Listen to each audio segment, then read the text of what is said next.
बिल्कुल धर्म समाप्त हो जाएगा, कोई किसी को समझेगा नहीं। बड़ा सुंदर लिखते हैं व्यास जी।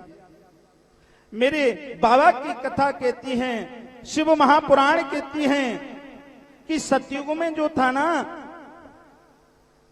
मैंने सबको बांट दिया था।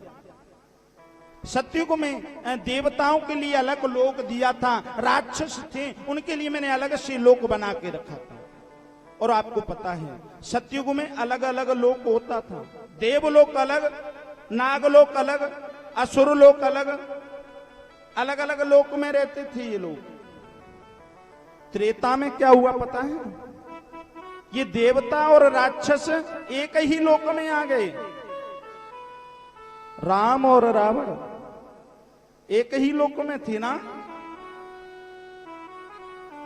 और द्वापर में ये देवता और राक्षस एक ही घर में आ गए।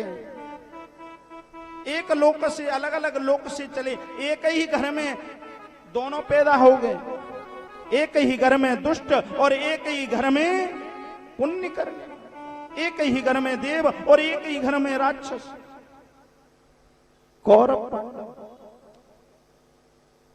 कौरव और पांडव एक ही घर में थे ना, कहीं दूसरा घर था क्या? कृष्ण कंस एक ही कंस थे, एक ही घर था। द्वापर में एक ही घर में आ गया। और कलयुग में पहुंच जाओ, विचार कर लो कहां पहुंच गए हैं ये। कलयुग में ये एक ही शरीर में देव और राक्षस का वास हो गया है। ये कलयुग में एक व्यक्ति के अंदर दोनों वास हैं। और विचार करना घर जाकर,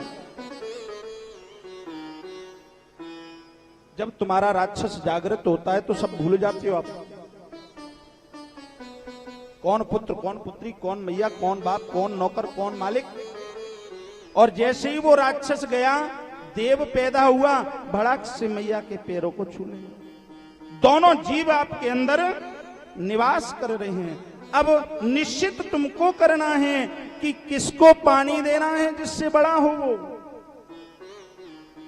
अगर देव को जल देते रहोगे तो देव प्रवृत्ति बढ़ती जाएगी, और राक्षस को भोजन कराते रहोगे, मांस मदिरा विचार कराते रहोगे तो रावण बनने में देर नहीं है।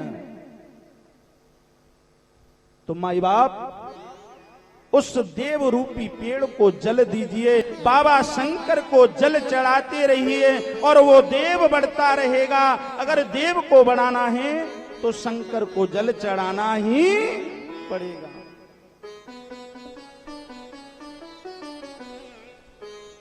आज